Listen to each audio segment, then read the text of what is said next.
Welcome to episode 233 of the Ski Podcast, and thanks for joining us, listener. Today is a special episode in which I'm lucky enough to speak with Mark Smith, the train travel expert, also known as the man from Seat 61. Now, I thoroughly enjoyed my conversation with Mark. He is so knowledgeable about train travel, and in this interview we discuss his background and how he came to set up his website, seat61.com. This being the Ski Podcast, I quizzed Mark for his views on the best routes to the Alps by train, the trend towards night trains, plus you can find out if he thinks there will ever be competition for Eurostar on the cross-channel line. Now, before we move on to our interview, if you are heading to the Alps this winter by train or not, can I remind you that you can save money on your ski hire by using the code SKIPODCAST at insportrent.com. Or simply take the link in the show notes for your discount to be automatically applied at the checkout. If you want to help the Ski Podcast, this is a simple way to do it, and it will save you money too. Right, let's listen to my conversation with Mark Smith, the man from Seat 61. Even if you're not an aficionado of train travel, there's a good chance you will have heard of my guest today, Mark Smith, who is also known as the man from Seat 61. Hi, Mark. How are you? Hello. Very well, thank you. Whereabouts are you today? Well, I'm back home. I've just got in off the Sleeper from Scotland. Did a quick trip up to Fort William and Mallaig on my favourite train, the London Fort William Deer Stalker. That's what they call it. Great trip. Excellent. Is that the Caledonian Sleeper, right? That's right. It's the Caledonian Sleeper. There's got a portion to Inverness, a portion to Aberdeen, and the best bit is the portion to Fort William, which takes you up the wonderful West Highland line. Yeah, beautiful. Well, we will refer to that again a little bit later. It's a train I've been on, although not the whole way. So next time I have to extend that a little bit. But, listener, if you don't know the website, seat61.com, it's a multiple award-winning website with more than 1 million visitors per month. Now, when I was doing my research, that could have been from years ago. So it may be more than that. But it's all about rail travel. And to be specific, and I think I'm right in saying this, the aim is to inspire people and enable people to travel by train by showing them what's possible and how to do it. I'm going to come on to the site and how it can help, not just skiers, but anyone who wants to travel by train. But first, I have to ask you, Mark, it's a very unusual name. Why is it called Seat 61? Well, when I was going somewhere special, like London to Nagasaki via Brussels, Moscow and Vladivostok, or London to Marrakesh via Paris and Madrid and Algeciras, I would kick off by treating myself to first class on Eurostar. And nobody likes sitting next to a pillar, do they? Or next to the window with the emergency exit bar halfway across it, which is right at my eye level. So I looked at the best seats, and the best seat was 7, 8, 11 or 12, Seat 61. So that became a sort of tradition. So when the website started, the name was already there. Okay, so now I understand that. Just out of interest then, if you were not in first class and you were in regular, would Seat 61 still be a good one to go for within the carriage? Oh, well, there are lots of seats that line up with the windows in standard class and that fit the bill. Depends on your preferences, really. But in first class, you want one of the solo seats that you aisle on one side, window on the other. And I happen to like a table for two where you're not staring at a seat back 6 inches from your face. Yeah, for sure. Well, I go on Eurostar quite a few times a year, and I have got one first class one coming up in about a month's time, so I might revisit my reservation there and have a look at that. I'm interested in how the site came about. In my research, I read that you worked in the rail industry for many years before you founded the website itself. But what prompted you to start the site? Well, I ended up commuting to London to a job in the Department for Transport, head of the fares and ticketing team. In their rail division. And the day finally arrived where I finished my novel. Not the novel I was writing, the novel I was reading on the train home. So I popped into W.H. Smith's at Marylebone Station to look for something to read on the train home, keep me occupied. It's an hour back to my house on the train. And I bought a book, more of a magazine, really, £2.95. That's all it cost me. Probably the best £2.95 I ever spent. It was a teacher self-book about HTML, about getting a web page online. And I followed the instructions because in those days you got an email address from Virgin Net or whoever it was, and they gave you 2 meg of web space. And it worked, and I got a web page online. And I thought I'd do something about the massive gap between how easy I've always found it to take the train down to Italy or Spain or the Alps, and how impossible it had become to find anyone in the commercial world who would tell you how to do it. I thought I'd put that information online. That's brilliant. And actually, it really resonates with me as well, because I set up a business at a similar time, which is called Natives, which was a community for season workers, for people who've been doing ski seasons, because I felt there was a lack of information about what it was really like and how you could find out jobs, etc. Similar era, that was in 1999. I think Seat 61 started in 2001. And like yourself, it wasn't a magazine, but I went down to the library and got myself a book to teach self Dreamweaver. I think was a particular piece of software that I used at the time. And I guess both of those two sites, had a big, what they call first mover advantage. I presume there were no other sites offering this information anywhere. Yeah, I mean, to some extent, there still aren't, at least not in the same sort of way. But it's definitely true. If you got in at the early stages of the web, if Google knows you've been there for 20 years, that does give you a better position than somebody starting up now. That's true. Yeah, for sure. And so initially, again, there is a parallel here because, I started that. I was doing it, I guess, primarily as a hobby, and I had another job as well. And at some point, I had to make that decision where I actually said to my boss, look, could I cut down to part-time? And he said no. So I ended up leaving that job and doing it full-time. And I guess the same sort of situation happened to you. At some point, you decided to go full-time on the website instead of doing your regular job. Well, that's right. It was 2007 that I gave up the day job to do the website full time. It has become such a monster to update, even before you add the actual travelling to get the information, that it's just as well that's become possible. The first thing I did actually was go down to 4 days a week. They let me do that. And that's a huge step forward because although it's only 1 day a week that you're not there, going from 5 days on, 2 days off, to 4 days on, 3 days off, that's quite a big change in ratio, and it's a great change in lifestyle, even if that's all you do. For sure. I also read that one of the motivators for making that change, a bit like for me with the podcast, is that you consider it to be more fun than real work.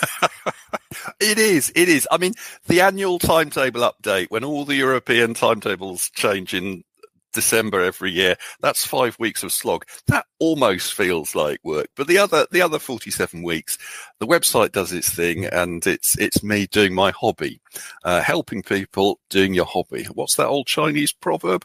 Give a man a job he loves and he'll never work another day in his life. That's absolutely true. That is beautiful. I love that quote and that summary. But I guess as well as wanting to help people find that information, you obviously have a passion for travel by train. And, a key motivator for me, I mean, we'll come on to all the different reasons why train travel is great, but it has a much lower carbon footprint than flying, for example.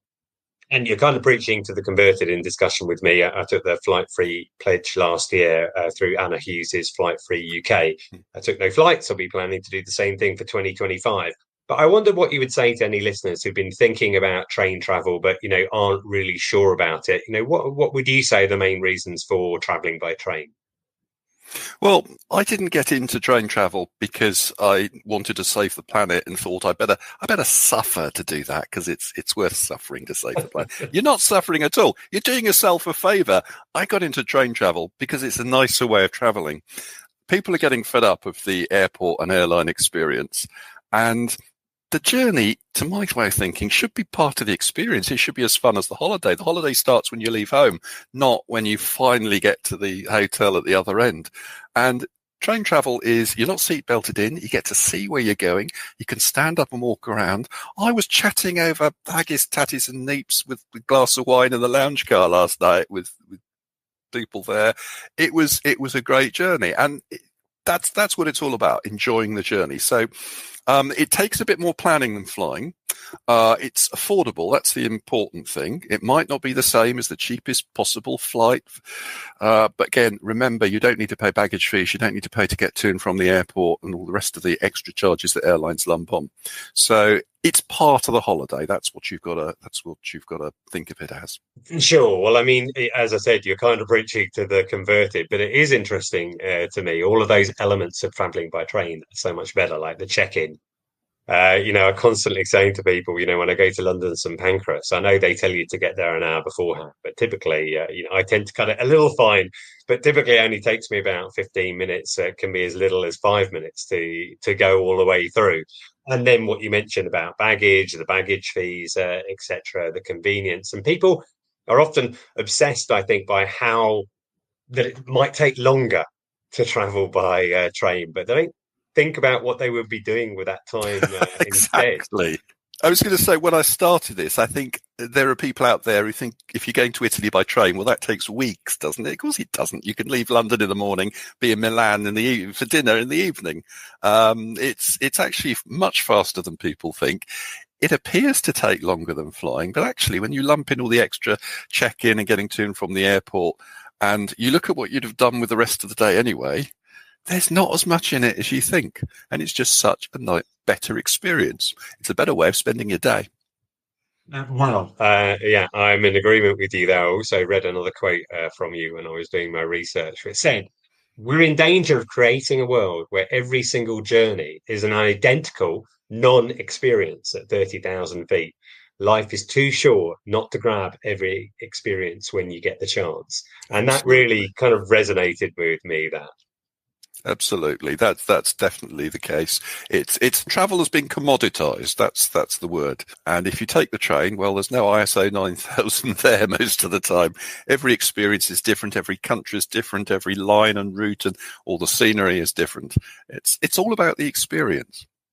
Yeah, for sure. Well, this is the ski podcast, and one of the reasons I wanted to ask you on is to kind of lean into a lot of your knowledge of traveling by train within Europe, primarily.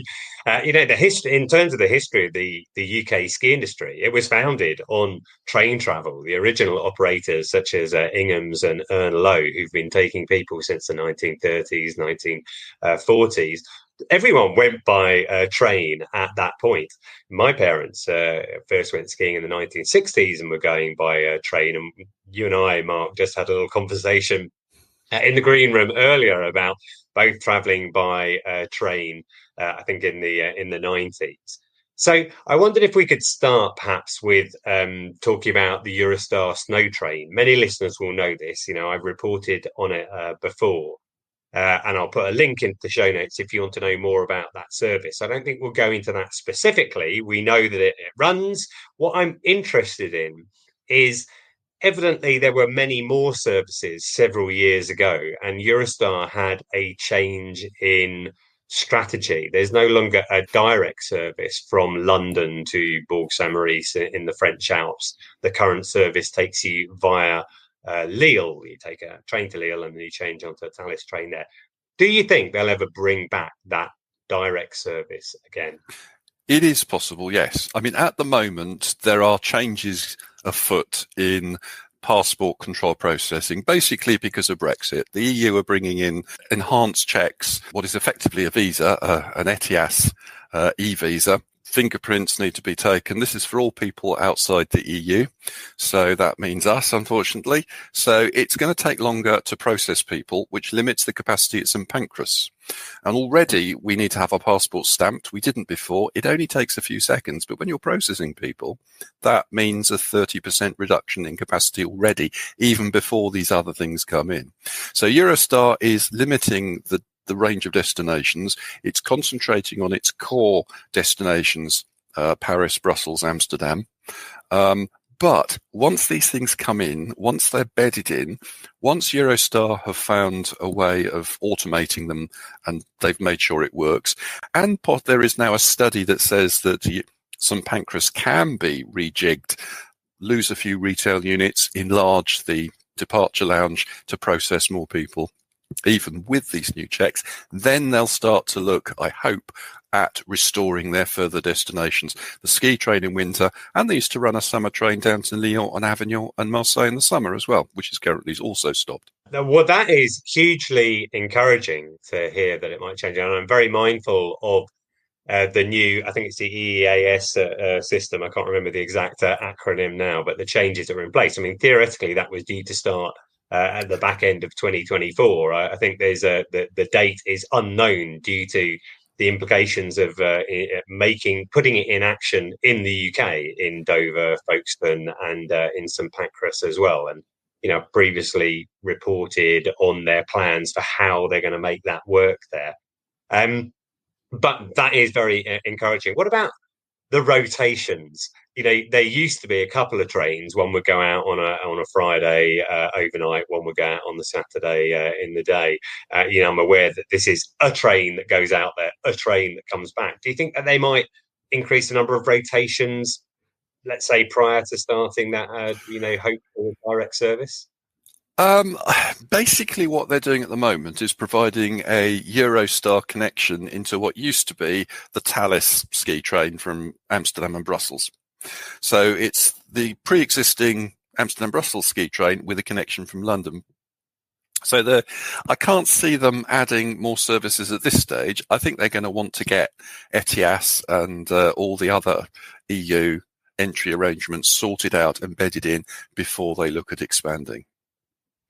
Okay, that's interesting. This is I only dropped this question in at the last minute. Someone asked about it via social media yesterday, and this is really a question for you. I know that you have different kind of categories of travel on Eurostar, the standard and plus or premier. If you were doing that Eurostar snow train on that Thalys now Eurostar train that goes down from Holland, Belgium, and down to the Alps, are there graded first and second class seats available there as well? Well, Eurostar and Eurostar, formerly Thalys, because of course Eurostar and Thalys merged and are now both called Eurostar, which can get confusing at times. They have now synchronized their class names. So they are standard, plus and premier. The difference is that the plus, the sort of first class for leisure travel, includes food and drink and some nice wines in Eurostar, formerly Eurostar, but on the Eurostar, formerly Thalys routes, plus gives you a first class seat, but no food and drink. Premier still does, both types of Eurostar. So yes, if you want food and drink on both stages of that journey down to the Alps, you'll need to go for the Premier. Okay. Well, that answers that specific question. You mentioned about the amount of space that's available in St Pancras, and that is a key issue. One of the reasons why I think Eurostar have said that they're running on a reduced capacity at the moment. I'm particularly interested in whether you think we'll ever see competitors on that route, because if you want to travel by train from Europe, you have to take the Eurostar, or you only start when you get to Calais or Folkestone or Dieppe or something like that. Will we ever see competitors on that line? It's possible. Now, I'm not holding my breath, because starting up a new train service doesn't take days or weeks or months. You're talking at least 5 years before anyone can go from a standing start to running a train service, possibly longer. But it's a lucrative route. It's a very, very popular route. We have HS1 and Eurotunnel both actively trying to promote extra users of their infrastructure. And we have people interested. Evelyn, Virgin, and at least one other, I think, that's interested in competing with Eurostar. Before that happens, they need to sort out the capacity for processing passengers at St Pancras. And the report, which came out a couple of weeks ago, I think, that said, yes, it can be done. We can double the number of passengers that can be processed at St Pancras, was very encouraging. That was a study commissioned by HS1, who are the people who operate the high-speed line between St Pancras and the Channel Tunnel, and they operate St Pancras station itself. Yeah, and here's another question that I don't know the answer to that I'd be really interested in. When I've been talking to people about potential competitors, you said HS1 operates St Pancras, so they're the people who own the station, own the check-in, own that whole area. So it would be up to them. Is it limited to that particular site at the moment, or could you board people for HS1 in another location? You could, but the international trains need baggage screening and secure stabling for the rolling stock. They need secure stations where you can ensure that the security of people travelling in and out of the country. So that limits your options. And you don't necessarily want all the costs of setting up a new location. And you want a location in central London. So St Pancras is the obvious one because it's there and it's set up to do that. But it does need its capacity increasing. Yeah, okay, that's interesting. Well, let's talk a bit more specifically then about ways of travelling to the Alps. A lot of people have gone on the Eurostar snow train. Typically, people would take a Eurostar to Paris and then go on. And to France and Switzerland, that's relatively straightforward. Typically, you'd go to Gare de Lyon and then take a train on from there. What about Italy? I'm interested in this. The Italian Alps, there's been a fantastic service that has gone from Paris to and Turin beyond. That has been limited, I'm going to say, for 2 years now, possibly, due to a landslide in the Maurienne Valley. And I believe it still hasn't opened yet. Like there is a service, but it's a bus replacement service to go over the pass. Is that the current situation? That's right. 27th of August 2023, half the mountainside collapsed onto the road and railway crossing the Alps directly from Paris into Italy. And it's been blocked ever since. They've been trying to clear. It's not just a question of clearing it and rebuilding the line. It's a question of shoring up the mountainside to make sure more doesn't come down. The good news is that the data shows trains resuming from the 31st of March. Now, there's been no official announcement. Booking isn't open yet, so I consider that intel rather than confirmation, but it's looking like March or the end of March will be the date for resumption of train service. And there's 2 train services from Paris to that part of Italy and on to Turin and Milan. There are the original French TGVs and there are the competing Italian Frecciarossas. Both trains are good. They're competing, which means you get a good deal on price. They're both bookable through sites such as raileurope.com and thetrainline.com. And I don't think you'll be disappointed whichever one you take once they resume. Yeah, I mean that would be really good because I don't know what the French translation for bus replacement service is, but it's probably 3 of the most feared words in the English language. I'm sure it is in France as well, and that would really help. And that is a super quick line. I mean, I've been down to Modane before on the TGV from Paris, and it's really quick out to that spot. You can get into the Alps, very quickly, and then on to Turin. I'm interested in the Dolomites as well. We will come to the new European Sleeper service a little bit later on. But if someone was interested in skiing in the Dolomites or maybe some of the areas of the Alps that you would access, let's say the Otta Valley or Alagna, Piedmont area, something like that, how would you say that tunnel was open? How would you recommend they access that and or the Dolomites?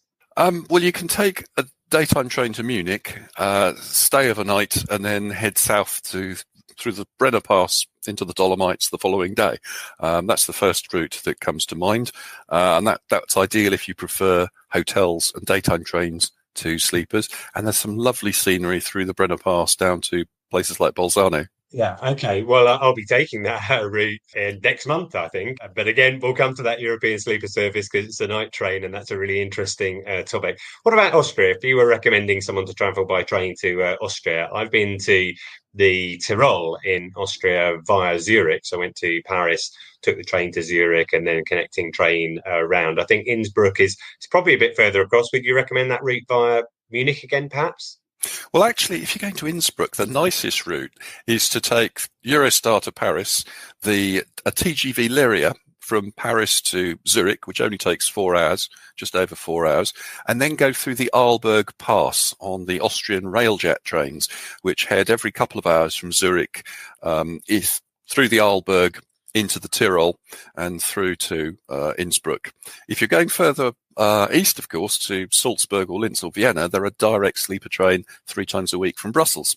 So Eurostar to Brussels, an easy same station connection and an overnight sleeper straight to the eastern half of Austria. we'll need to move on to that sleeper section soon, because it keeps being mentioned. What about, though, I don't want to ask you about one other ski destination, and someone asked me this recently. I would love to ski in Norway. Currently I'm not planning to fly anywhere. Can you get to Norway by train?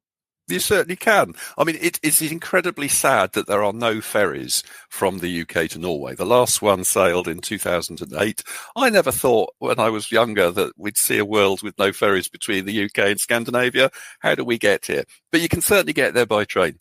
You can get from London to Hamburg by Eurostar and onwards German train, stay overnight, and then you can get from Hamburg to Oslo in Norway the following day via Copenhagen and Gothenburg.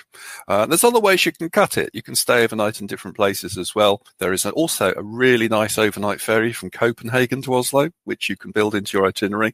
Lovely ensuite cabins, restaurants, bars. That's a lovely trip. You wake up to the Oslo fjord, superb scenery. So it's worth going up on deck after breakfast. Wow. Okay. Excellent. I'm going to come back to the potential costs of that sort of thing, at some point as well. But one more ski destination, Scotland. They've actually got a good amount of snow up there at the moment. I've seen people have been skiing the last few days, and you said you were up on the Caledonian Sleeper. You just spent a couple of days in Scotland. You've described it as the best train in the UK.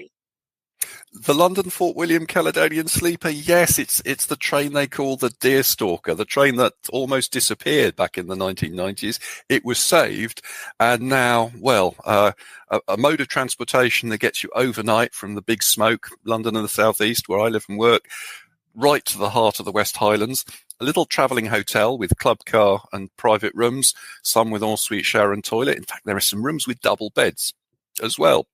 And then, of course, you wake up to deer bounding away from the train that lives up to its name, the Deerstalker, and all that fabulous West Highland scenery, the Tyndrum Horseshoe Curve, the Rannoch Moor, Carreur, the most remote station in Britain, Loch Trig, Monessie Gorge, and then into Fort William. Beautiful. I went up in February of last year to Edinburgh, actually, and then we went on from there. I talk about Edinburgh again. While I was having a little look around, we were talking about the time that train travel takes, and I'm going to put a link to this in the show notes. But there was a really interesting piece where you and Simon Calder from the Independent had a competition where he was flying, I believe, and you were taking the train to go to Edinburgh to see who would get there first. That's right. I was using what was then the inaugural Lumo departure. Lumo is a low-cost train operator that is trying to tackle air travel on price head on. So low fares, London to Edinburgh, they've got about 5 services a day now. And the result of Simon going by air and me going by rail, it was a draw. We both turned up at Edinburgh in the Waverley in the centre of Edinburgh at about the same time. I love that. Actually, Lumo I used on the way back from Scotland. I did the sleeper train on the way up and Lumo on the way back, and just like a regular train, is excellent value for money. Right, let's come on to night trains then, because we've referenced them several times. I think we saw a period where night trains were, phased out. There used to be a lot more of them all over Europe. I did Interrail back in 1987, and I use them a lot because it's a very cost-effective way of getting around Europe. But I think they were always popular, but they weren't necessarily economically viable because you need a special rolling stock. Typically they only do one journey per day. They don't pick people up along the way. But am I right in thinking that we are now seeing across Europe many more night services coming back? We're seeing something of a resurgence. I mean, it's amazing just how common they used to be before the days of budget airlines. It was the budget airlines that really put the kibosh on them. They are the most difficult type of train service to run successfully in a commercial sense, but it can be done. And we have new operators like European Sleeper, startups. We also have Austrian railways who believe in night trains, picked up the mantle from Deutsche Bahn that was about to pull the plug on their night trains, and ÖBB, Austrian Railways Nightjet network, is now the biggest network of night trains in Europe. So from a UK perspective, we have European Sleeper linking Brussels with Berlin and Prague every night. We have Nightjet linking Brussels with Linz and Salzburg and Vienna 3 times a week, and with Berlin 3 times a week. And we have sleeper trains from Paris to Nice and Cannes in the south of France, and to La Tour de Corral on the border with Spain as well. From a ski point of view, a number of those are definitely pertinent. There is a SNCF service that takes you to Briançon, which links really well for Serre Chevalier. And then in the Pyrenees, you can go to, I think Tarbes might be the final destination. And notionally, you could go to Nice as well in the south. There is a ski resort near there called Isla 2000. So those are possible. The Nightjet is something that we've recommended and we've talked about on the ski podcast before, that Austria run. Typically, if you're coming from the UK, you would go to Amsterdam to board that to go to Innsbruck, I think. Is that right? Innsbruck, yes. Unfortunately, the Brussels sleeper doesn't have a portion for Innsbruck, only for Salzburg and Vienna. But it's easy to get to Amsterdam. Now there are direct Eurostars. So catch a late morning Eurostar to Amsterdam, have a few hours in the Dutch capital. What's not to like? And then there is a daily sleeper train leaving Amsterdam at about 7 o'clock in the evening, right through to Innsbruck, arriving about 9 the following morning. Yeah, fantastic service at that, and that stops in a lot of places along the way as well, not just Innsbruck, but other access points for ski resorts. And you mentioned European Sleeper. I've previously covered European Sleeper on the podcast, and I mentioned that they have a new service that is actually going to be going through to Venice starting next month. But the exciting thing about that is it will pass through Innsbruck and then go over the Brenner Pass or through the Brenner Pass, as you mentioned before, and going into the Italian Dolomites, coming down through to Bolzano and I think maybe Verona on the way to Venice. And that opens up a lot of Austria also on a night service, but the Dolomites make it more accessible as well. And that is a really interesting project, because a lot of people might think, oh, this is some finance company funded type of thing, but it really is a bunch of let's say a couple of founders who are very passionate about the ski industry, who've done everything from a crowdfunding point of view. That's right. It's 2 Dutch Belgian entrepreneurs, former railway people who know and love night trains, who decided to start their own, and they've been running for a little while now successfully, the Brussels, Amsterdam, Berlin, Prague. And this year, they're starting up a sort of trial. It's only about 5 or 6 departures, but it'll run from Brussels through the Netherlands to pick up, overnight to Munich, and then Innsbruck, and then through the Brenner Pass, Bolzano, Verona, and Venice. And I'm pleased to say I shall be on the inaugural train to see how it goes on the 5th of February. That, Mark, is very exciting, because I think I'm on that one as well. I'll have to check my calendar here, but I'm going on it twice. Yeah, on the 5th. Okay, cool. We'll get to meet each other face to face, and then later on in March, I'm going to go out with my wife. We're going to Val Gardena in the Italian Dolomites, so I'll definitely be testing it. And as it goes later on this year, we have a trip planned where we're planning to get one of their, I think, week-long passes, like a sort of mini Interrail, and stop in Amsterdam and Berlin on the same trip.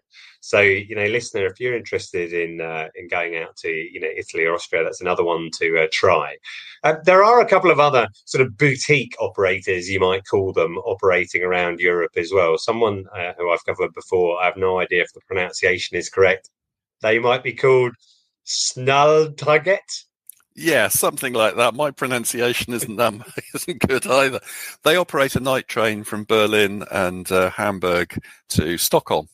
And in fact, there is another night train run by Swedish Railways, SJ, from Berlin and Hamburg to Stockholm. So you know night trains for some years, and then 2 turn up at once. So yeah, something of a resurgence going on here. Right, interesting. And I think with Snälltåget as well, they also do maybe something equivalent to the Eurostar snow train, in that they run a train out to Zalmsee in the Austrian Alps as well. That's right, a seasonal winter train all the way from, does it start at Malmo or Stockholm? I can't remember offhand, but it does go all the way down to Austria. That's a very long journey, but it's all on one train. So that makes it very convenient. I think most people are aware that Greta Thunberg is from Sweden, and maybe that the Fligscam movement, started around there. But let's just move on then to costs. You mentioned before about understanding necessarily what the real cost is of train travel, excluding the carbon cost side of things. Air travel is subsidised in many ways that train travel isn't. But if you were wanting to give advice to people interested in travelling by train, what is the best way for people to kind of keep the cost down?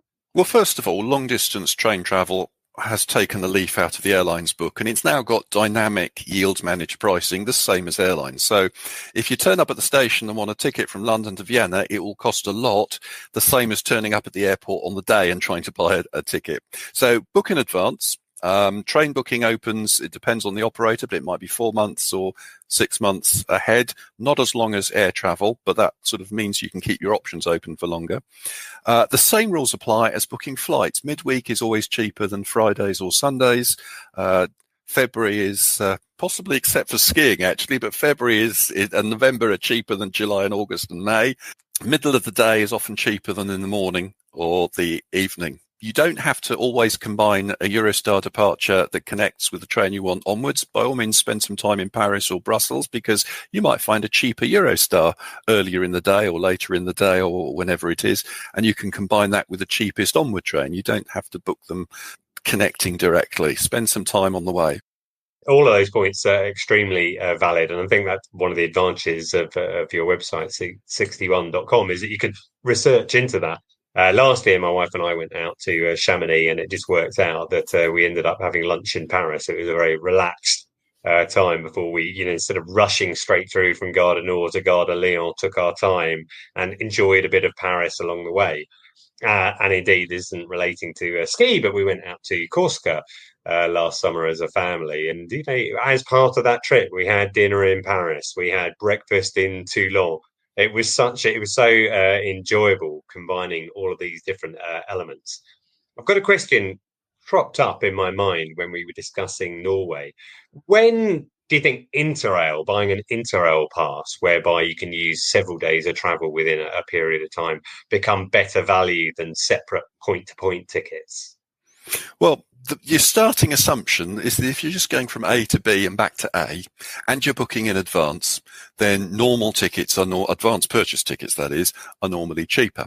But if you need to go at short notice, or if you need flexibility, or if you're doing a really complex itinerary, where if you booked it with loads and loads and loads of advance purchase tickets, no refunds, no changes, if anything happened, the whole thing would collapse like a pack of cards, then you need to consider an Interrail pass. It's almost like a backstop actually on an A to B and back to A journey, because if the normal prices do reach a certain level, then remembering that a cheapest 4-day Interrail pass is about €260, something like that, and it's €30 each way to use Eurostar with the pass, that's the sort of backstop.